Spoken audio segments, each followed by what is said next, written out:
name is AK Ume, movie producer, production manager, and a logistics expert.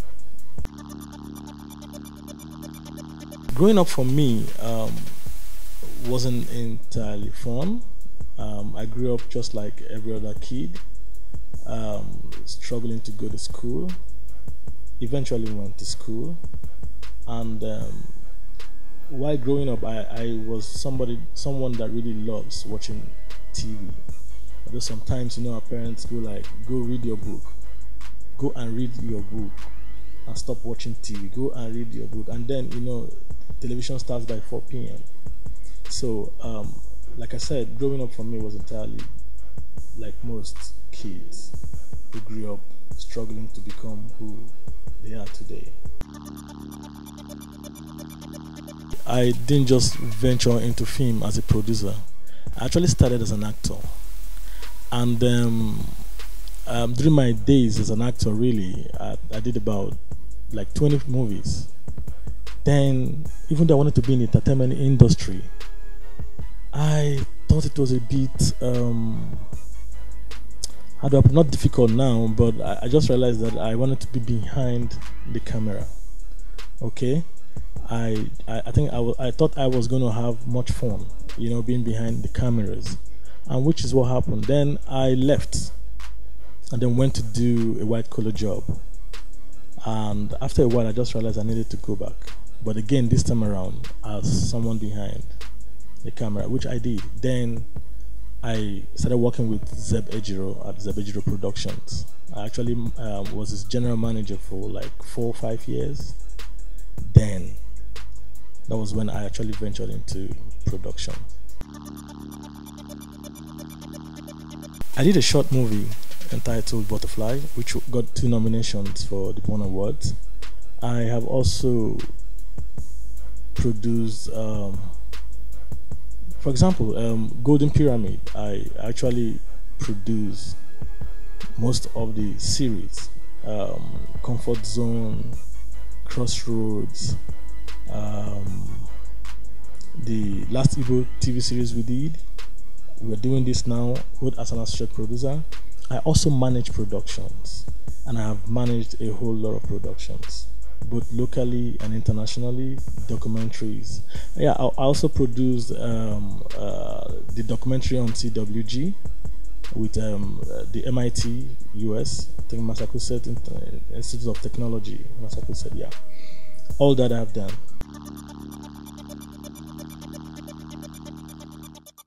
A lot of things inspires me, starting from the story that I want to work on. If you have a good story, it's only natural that you want to see it come to life. That really makes me want to put everything in that production. That really makes me want to, because as you're reading, you're imagining what character is going to fit in, who you think can carry this character, and like you're like, Edgar, you're like, I can't wait to see this come to life. And that is where I got my inspiration, life generally, and then God, because it's not easy. And so when you don't have God by your side, or you don't look up to Him, most of the times you could just drop by the way. In this country, there's a lot of challenges, starting from finance. Of course, you know that most productions are purely private, independent, from friends, from families, from your pocket. So that in itself, it's a big challenge, because you need to, after getting the script, you really need to start raising the funds.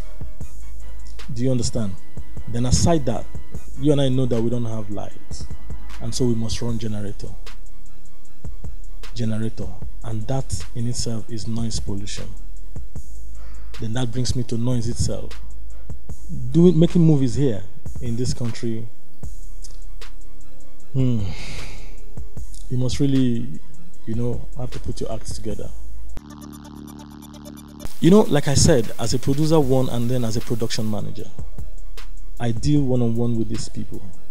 They are wonderful, they are fantastic, they are very creative, they know what they're doing. But I think if we add a little bit of professionalism to know why we're on set, then we wouldn't have issues. Somebody saying you're on the next scene, costume him or her, makeup, and then they're just reluctant about it. You need to keep coming to say, dress now, until it cause fight.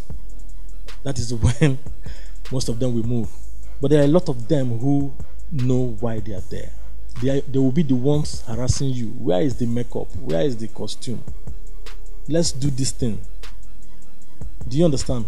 So I would really not want to work with an actor or an artist that will really want to give me stress.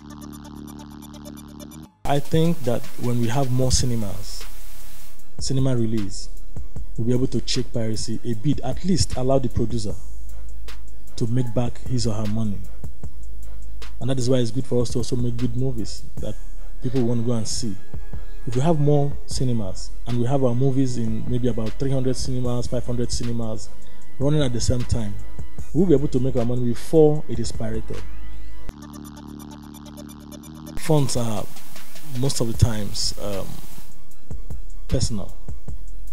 You raise your funds from your pocket, from your friends, probably colleagues, families.